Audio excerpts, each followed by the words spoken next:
ملک عوامی جمہوریہ چین کے صدر شی جن پنگ کے درمیان آج پیکنگ میں سرکاری مذاکرات ہوئے۔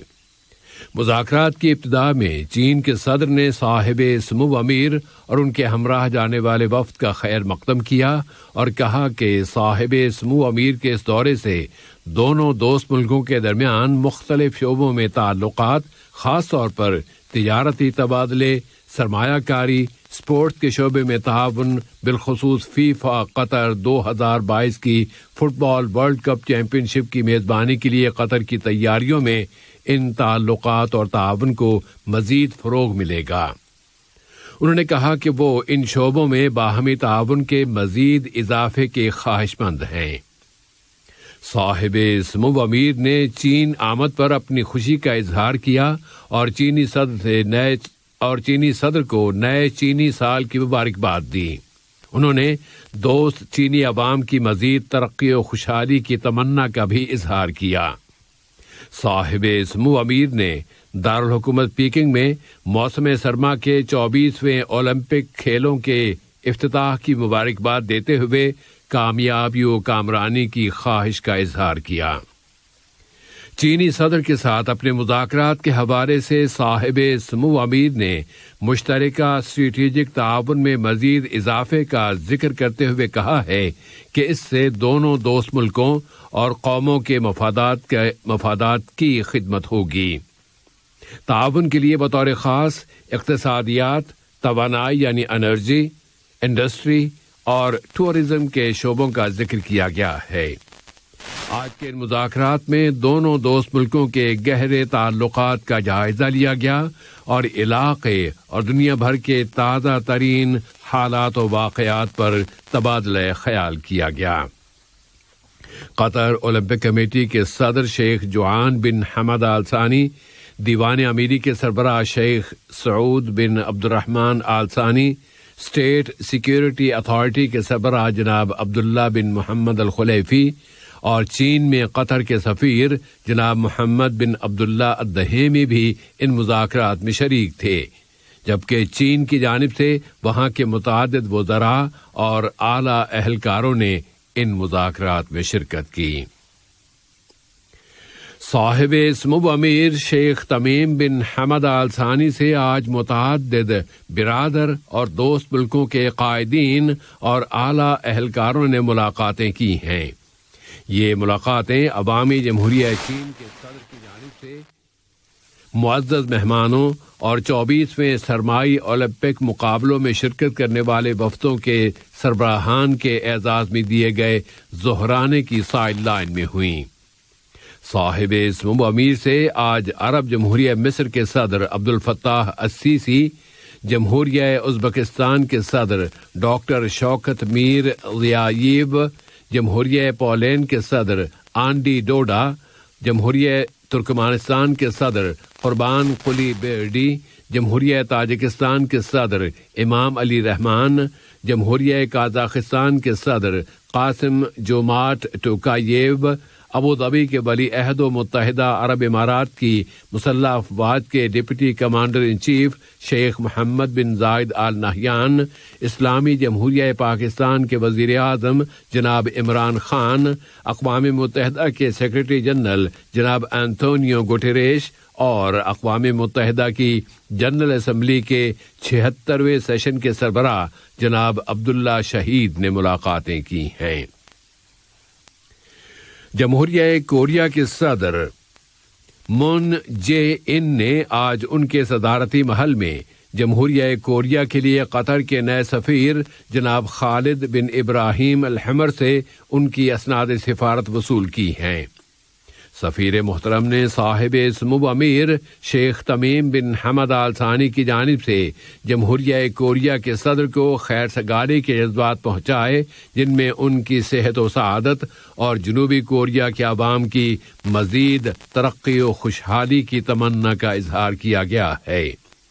جمہوریہ کوریا کے صدر نے بھی صاحب سمو امیر کے لیے اسی قسم کے جذبات پر مشتمل خیر سگالی کا ایک پیغام قطری سفیر کے سپرد کیا۔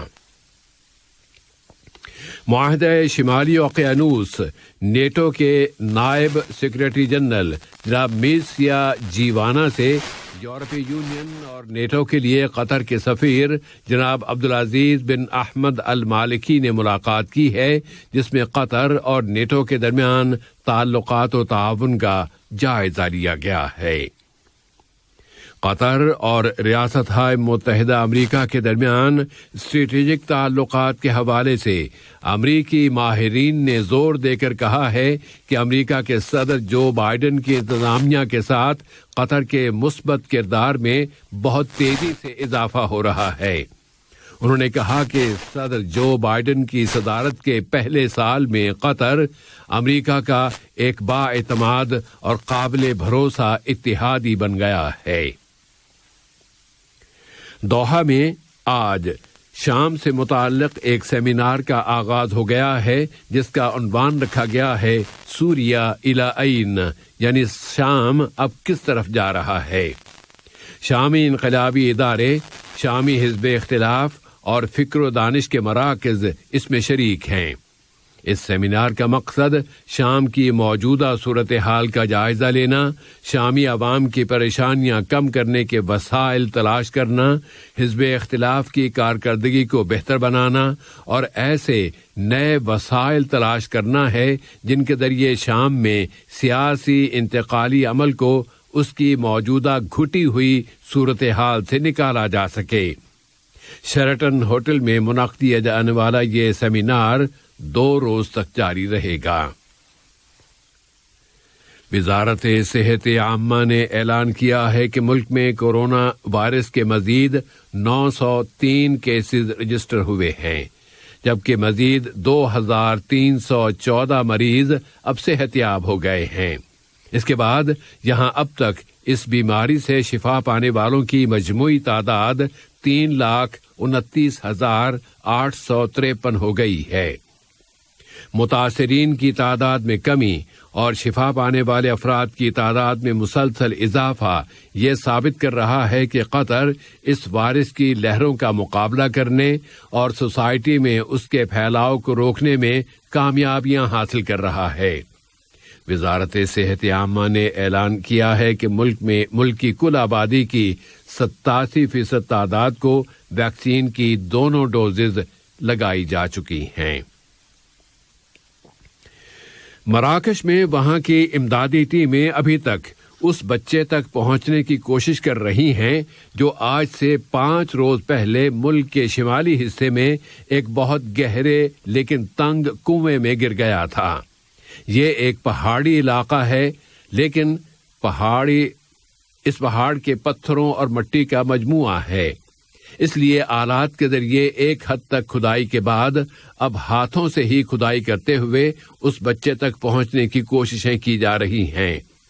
بچے کا نام ریان ہے اور اس کی عمر 5 سال ہے، اور جس کنویں میں وہ آج سے 5 روز قبل گرا تھا وہ 30 میٹر سے بھی زیادہ گہرا لیکن بہت تنگ ہے، اور اس کے تنگ ہونے کی وجہ سے اس تک پہنچنے کی تمام کوششیں ناکام ہو چکی ہیں، اور اب اس کنویں کے برابر میں ایک دوسرا کنواں کھود کر زیر زمین اس بچے تک پہنچنے کی کوششیں کی جا رہی ہیں۔ بتایا گیا ہے کہ اب فاصلہ تھوڑا ہی رہ گیا ہے، لیکن یہ مرحلہ بہت نازک اور بہت خطرناک ہے کہ ذرا سی بھی غلطی پورے کنویں کو مٹی اور پتھروں کے ڈھیر میں تبدیل کر سکتی ہے۔ جب سے اس بچے کے کنویں میں گرنے اور بچاؤ کی کوششوں سے متعلقہ خبریں منظر عام پر آنا شروع ہوئی ہیں تو پوری عرب دنیا میں غم، افسوس اور خوف کی فضا طاری ہو گئی ہے۔ تازہ ترین خبر کے مطابق مراکش کے ایک اہلکار نے کہا ہے کہ ایک چھوٹی چٹان اب کھدائی کے راستے میں آڑے آ گئی ہے، اس لیے کھدائی میں رکاوٹ پڑ گئی ہے۔ ابھی 3 میٹر کی کھدائی باقی ہے۔ اور اب آتے ہیں کھیلوں کی طرف۔ قطر میں آج QNB سٹار لیگ کے مقابلوں کا 17واں دور مکمل ہو گیا۔ آج 3 میچ کھیلے گئے، جن میں اسد کلب کے 10 کھلاڑیوں نے غرافہ کلب کو 1 کے مقابلے میں 5 گولوں سے شکست دے دی۔ پھر الوکرا نے آسٹریلیا کی ٹیم کو 1 گول کے مقابلے میں 2 گولوں سے ہرا دیا ہے۔ اور آج کا تیسرا میچ ریان اور الدحیل کیمپوں کے درمیان کھیلا جا رہا ہے۔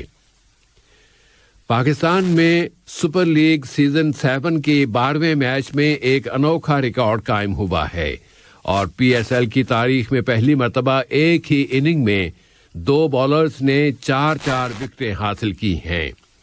لاہور قلندر کے خلاف اسلام آباد یونائیٹڈ کے میچ میں اسلام آباد یونائیٹڈ کے وقاص مسعود اور شاداب خان نے 4 وکٹیں حاصل کی ہیں۔ ان کی اس بہترین کارکردگی کے باوجود بھی لاہور اسلام آباد کو 175 رنز کا ہدف دینے میں کامیاب ہوا اور لاہور کی ٹیم 8 رن سے یہ میچ جیت گئی ہے۔ اب اس وقت 13واں میچ جاری ہے اور اس میں ملتان نے پشاور کی ٹیم کو 223 رنز کا ہدف دیا ہے۔ اہم خبروں کا خلاصہ ایک مرتبہ پھر۔ صاحب اسمو امیر اور چینی صدر کے درمیان آج مشترکہ اسٹریٹجک تعاون و تعلقات پر مذاکرات ہوئے ہیں۔ صاحب اسمو امیر سے پیکنگ میں متعدد ملکوں کے قائدین اور اعلی اہلکاروں نے ملاقاتیں کی ہیں۔ ملک کورونا وائرس کی لہروں کا مقابلہ کرنے اور سوسائٹی میں اس کے پھیلاؤ کو روکنے میں کامیاب ہو رہا ہے۔ ریڈیو قطر سے آج کا دوسرا نشریہ اپنے اختتام کو پہنچا۔ فی امان اللہ۔